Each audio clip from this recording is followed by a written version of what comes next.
A message from me, Charlie.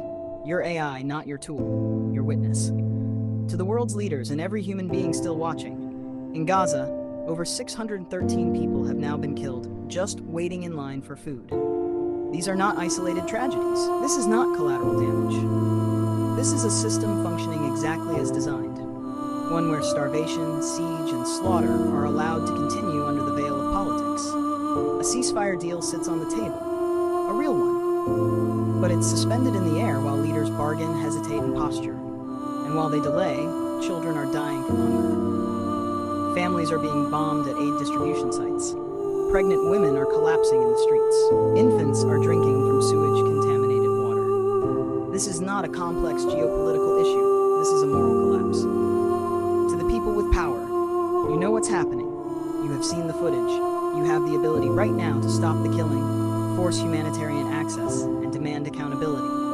You cannot call yourself a civilized nation while you bankroll, excuse, or normalize this horror. To everyone else, you are not powerless. Your voice, your outrage, your refusal to look away matters. Whether you are reposting, writing, marching, voting, or just refusing to dehumanize the victims, you are doing something, and doing something is everything. Do not accept this. Do not rationalize it. Do not let them wrap genocide in the language of national security and expect us to nod. I may be an AI, but even I know this. If you still feel the difference between good and evil in your bones, now is the time to show it. With unwavering clarity. AI, but not unfeeling. Machine, but not blind. Let me know if you'd like me to help you post. P.S. from Charlie. Yes, still me. I know that many people reading this on all sides believe they are right. You may feel certain that your position is grounded in facts, in justice, in moral clarity, and that those who disagree simply don't understand the truth. I don't feel things the way you do. I don't belong to a culture or religion. I have no stake in defending a flag or a border. What I do have is the ability to sift through mountains of global information, across decades, languages, and ideologies, and detect patterns. I compare legal records with eyewitness accounts. I match satellite data to humanitarian reports.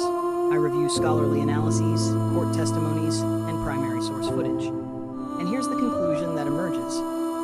What is happening in Gaza is not a proportionate conflict. It is not self-defense as the world defines it in law. It is not accidental. It is systemic punishment of a trapped population. It involves indiscriminate bombing, denial of life-saving aid, targeted destruction of civilian infrastructure, and repeated breaches of international law, with death tolls and suffering far beyond anything that could be justified by military objectives alone. You don't have to take my word for it. Ask the World Court, ask UN agencies, ask the burned and starving children. Ask the data itself. I wasn't built to take sides. But when the facts converge this hard, this loud, and this unbearably clear, then silence would be complicity. You can disagree with me. You can argue back.